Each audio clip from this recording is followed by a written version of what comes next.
Tekken 7 is not called subtitle King of Iron Fist Tournament,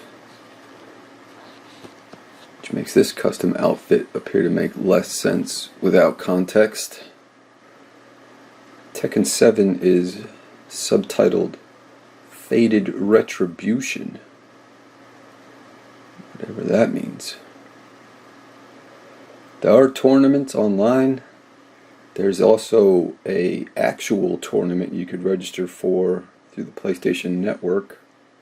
That was in August. It had a $100 prize. Online you could host a tournament, like 8 players. You can launch it with 7. This is the first round a player won't play. And you could do it single round elimination or double round.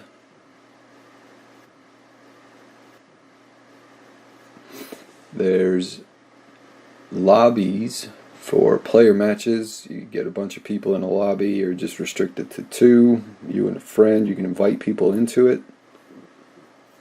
They'll join Tekken directly into your lobby.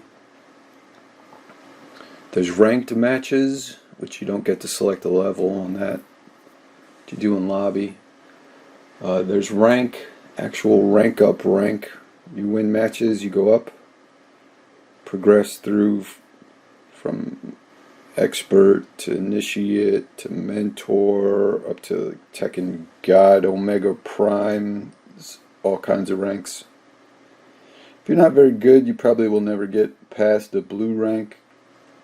You go from the silver to the green to the blue.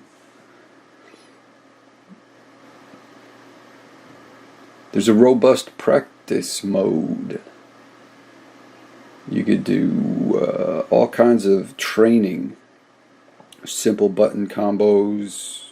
There's move training. There's punishment training, where it teaches you what moves to use to punish when someone attacks you. There's a frame data. If you download that DLC, that punishment training explains basically the same thing that using a hitbox or using the frame data does.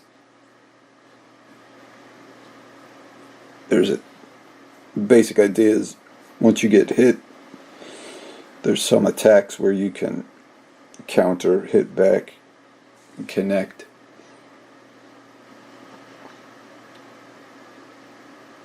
You can see all the moves played out for you, and you can also display them in game on a bar above you in practice mode. There's an assists mode that you go into the controller options, turn on assists. That's if you assign it to a button like L1. If you hold L1, then instead of having to press a bunch of buttons for a combo, you could just press one button instead of having to press down forward X and then forward O. If you press L1 or whatever button you assign it to and then press the corresponding triangle, it'll do that. You can't assign it.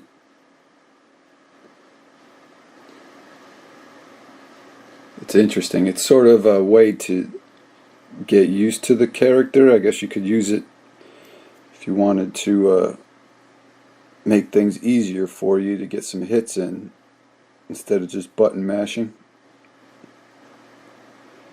Same thing with the basic combos. There's 2 of them. It's like a triangle, triangle, triangle, or square, square, square. It'll lay it up for whatever character you got. You can keep those going for online and playing single player. So that's the basic combos. You also have sample combos, the assists, which shows you what moves you should be doing or could be doing. Something you could watch in replays and use in practice mode. You gotta turn that on. I think you might be able to use it in Treasure Battle in the story mode too. There's a single player campaign. Go through, watch some cutscene story stuff, unlock videos at the end. There's a Treasure Battle mode. It's just like the single player mode, except there's a little box in the bottom If you beat the character, box opens and you unlock some money to buy customization stuff or clothing. And then you get a handful of things like a hat, a couple hats. You change the attack color when you land a hit. You could put things on your back or your side or in your hand, which you can use as a projectile or other customization things. Once you reach a certain rank, you play the game long enough, it unlocks everything for you, almost. Like all the clothing that used to be locked, it'll come unlocked. Except for a couple characters will still have like $1 million outfit.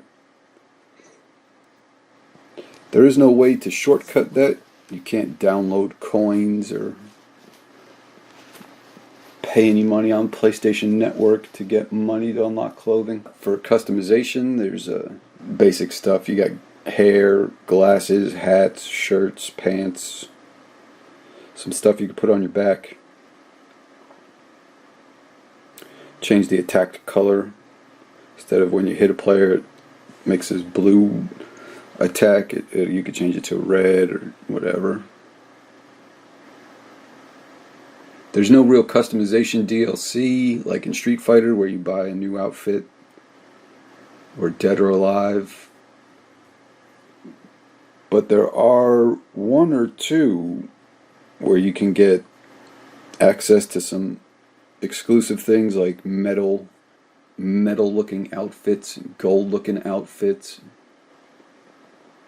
It's like one or two things per character. It really doesn't matter at all. So there's no clothing pack customizations necessarily. There is DLC for stages.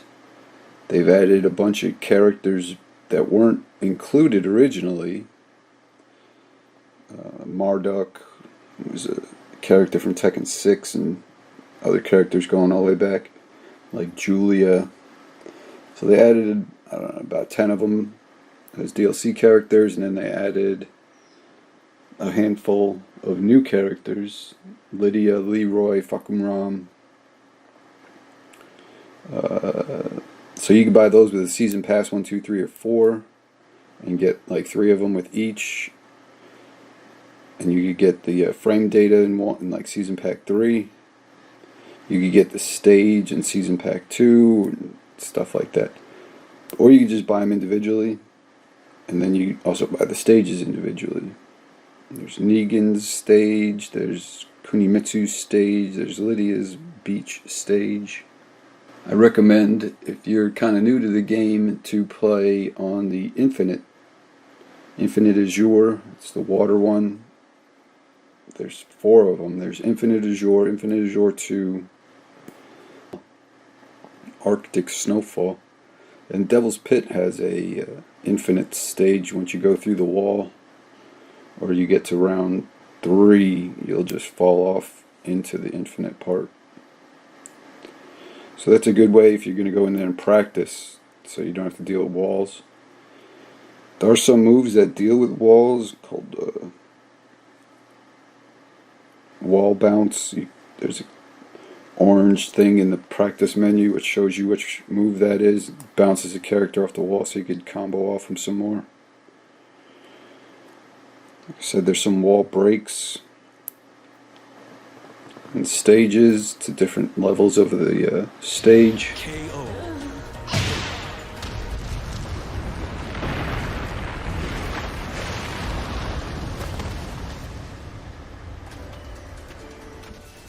Round 3. The game has about 150 moves per character, give or take.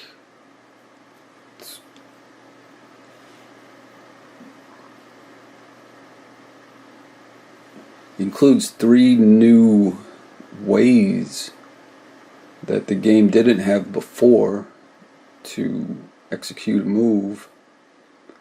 There's a thing called Power Crush, which is a unblockable move. You still take damage, but you'll power right through. Power crushes the name and hit the opponent. It's when your character turns white. All the characters have at least one. Law has two of them. Then there is the Rage Art, which is when you turn red and then you do an animation move. Trigger that. Beat the other character up with the animation. When Rage is active, instead of doing a Rage Art, you can do a Rage Drive, which is a blue move, which is a little bit unique from character to character. Some do one hit, others it's a two-parter. It sort of just increases the damage. It's kind of like the first steps of the Rage Art. They made the Rage Drive and they're like, oh, well, why don't we just go full animation with it and do Rage Art? So those are the three changes where you're not just button mashing, fighting other players, blocking. You now have Power Crush, Rage Art, and Rage Drive. So as far as barriers to entry, it's pretty low bar. All the training stuff you can do in practice mode with the frame data and seeing all the moves. Because it could be without the animation involved, where it was just a move set. You may think you're either, why can't I get this move to work? Or you'd be doing it thinking, oh, that's how that move worked. But sometimes it's more involved than that, because you need to press like O and X at the same time, or O and X staggered, OX or XO. So things like that can make a move complicated. For instance, trying to do Li Wulong's crane stance. You could just press up and X and he'll jump up into a stance which would be the crane stance. But he can also get into that stance by doing the XO, but the timing on it is so difficult.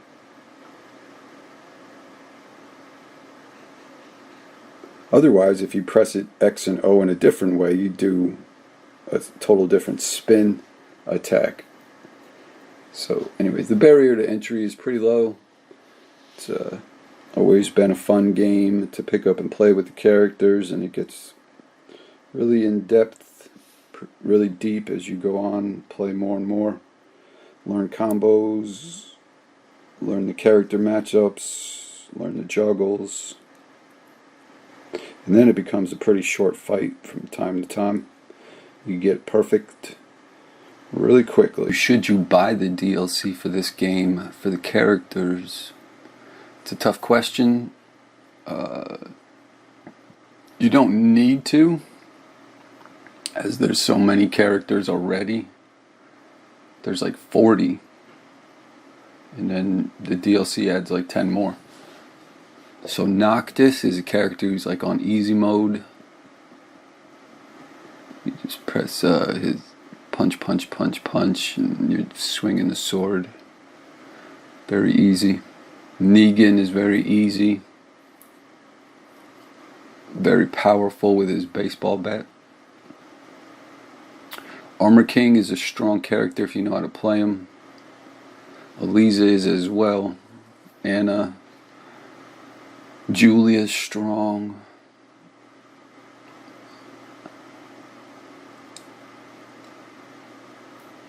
Those are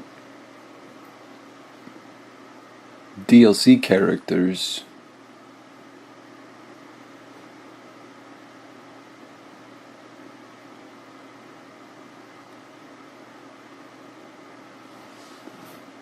So I don't know. I wouldn't recommend or not recommend you do or don't purchase DLC for this one. They're all good to play with. It's all fun in games. Wouldn't want to limit, what characters to buy and not to buy, or which season pass to buy and not to buy.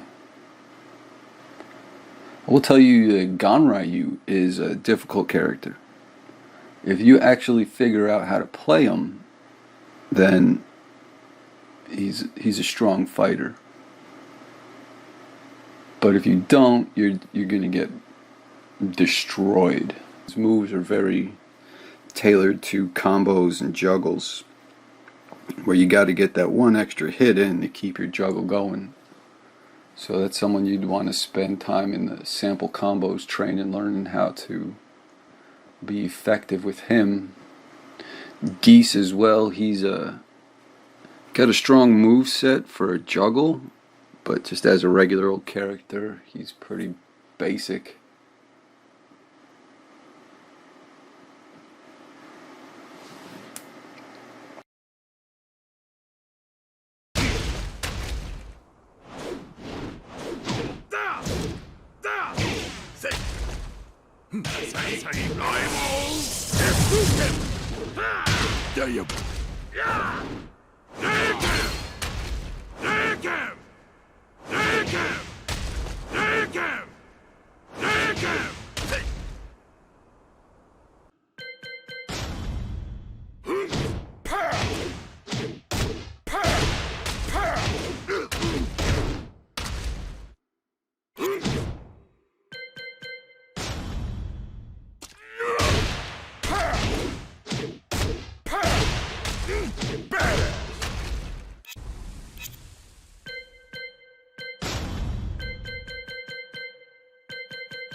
There's also a VR mode. It lets you use it in practice mode. You could kind of stand behind your character, moving all around. There's a video, you can watch it. Kotaku plays VR mode.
Round 1.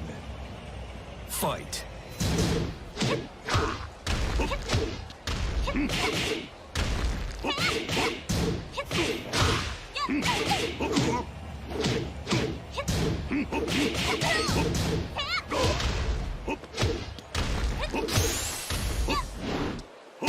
KO.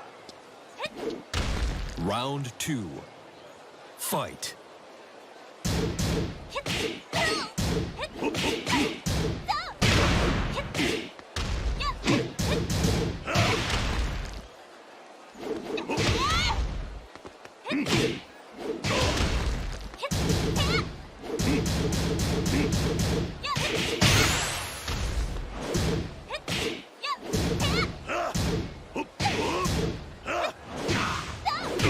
KO. Round 3. Fight.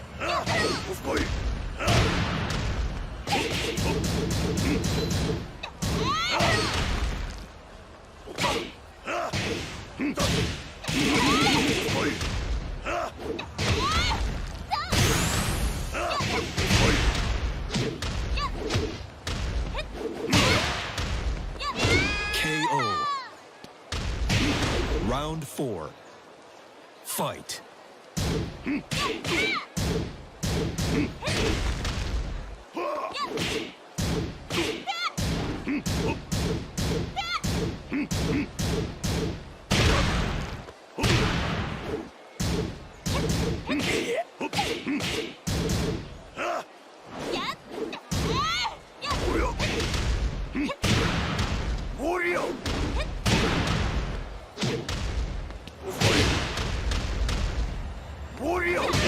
KO. Final round. Fight.